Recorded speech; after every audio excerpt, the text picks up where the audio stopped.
आई और तूफान वगैरह आया, तो उसके रेफरेंस में बहुत पुरानी कविता है, 10-12 साल पुरानी, और मतलब थोड़ी सी साइंस है पर ध्यान से सुनेंगे तो आसान है।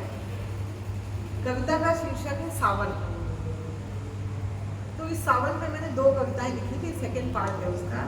याद नहीं जाने कब सावन को एक आधिकारिक खत लिखकर पूछा था, याद नहीं जाने कब सावन को एक आधिकारिक खत लिखकर पूछा था, तुम और तुम्हारे परिवार की अनुपस्थिति का कारण स्पष्ट करो। तुम और तुम्हारे परिवार की अनुपस्थिति का कारण स्पष्ट करो। तुम्हारी अनुपस्थिति में तुम्हारे परिवार का कोई भी सदस्य बूंदे, हवा, बादल, बिजली दस्तक क्यों नहीं दे गए? आज मेरे खत का जवाब आया है। कहता है सावन, बहुत पहले कविता में तुमने पूछा था, वर्षा बांझ हो गई या बादल नपुंसक। बहुत पहले तुमने कविता में पूछा था, वर्षा बांझ हो गई या बादल नपुंसक। तुम्हारा संशय सही था। सिर्फ धरती के इंसान ही बांझ या नपुंसक नहीं होते, ये असर अब हर जगह व्याप्त है। बादल कहते हैं लोग, बादल बदचलन हो गया, आवारा हो गया, मदिरा पान करने लगा। मैं करता हूँ आश्वस्त, नहीं करते मेरे मेघ मदिरा पान। वो तो हो जाते हैं मदिरामय मात्र वर्षा की झलक से। वो हो जाते हैं मदिरामय मात्र वर्षा की झलक से। मैं साक्षी हूँ घनघोर घन और वर्षा के एकांत मिलन का। मैं साक्षी हूँ घनघोर घन और वर्षा के एकांत मिलन का, पर हल कुछ भी नहीं। तुमने सलाह दी थी कृत्रिम गर्भाधान की, तुमने सलाह दी थी कृत्रिम गर्भाधान की, इसके पक्षधर हम नहीं।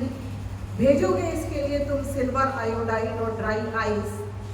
फिर मात्र घन और वर्षा ही नहीं, कोई और भी हो जाएगा बांझ या नपुंसक। कल ही वैद्यराज धन्वंतरी से मिला, कल ही वैद्यराज धन्वंतरी से मिला।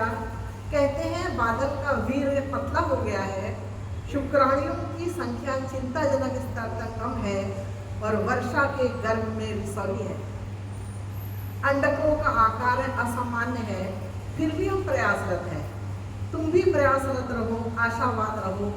और हाँ, सावन को बुलाने की खातिर हवन नाना, कुछ तो प्रदूषण कम करने का प्रयास करो। तुम्हारे ही बचपन का प्रेम, विरह, दुख, दर्द का साथी मात्र तुम्हारा ही सावन है।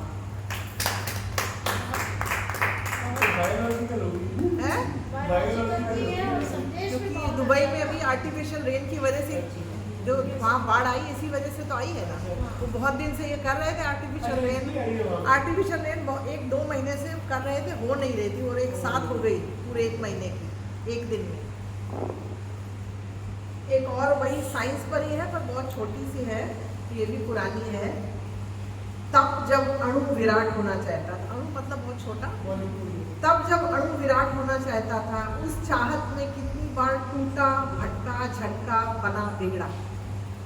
अणु परमाणु आपस में ही स्वयं में बदलते रहे पर कुछ कह ना सके। पर अब नहीं, मुद्दतों बहुत कुछ संभाला, सहेजे रखा। अब इन अणुओं और परमाणुओं ने बम का स्वरूप ले लिया है। आखिर विराट क्यों होना था? अब ये फटना चाहते हैं, विध्वंस करना चाहते हैं, पर मैं नहीं चाहती कोई हिरोशिमा नागासाकी। चाहती हूँ दूर दूर तक खुला आसमान, निर्जन स्थान, कोई ना हो जहाँ फट जाए, बिखर जाए परमाणु, छिटक जाए इसकी चिंगारियाँ, दूर तक जहाँ तक नजर वहाँ तक, पर हताहत ना हो कोई। मुझे आज भी उस निर्जन जल की तलाश है जहाँ मैं मुक्त हो जाऊँ।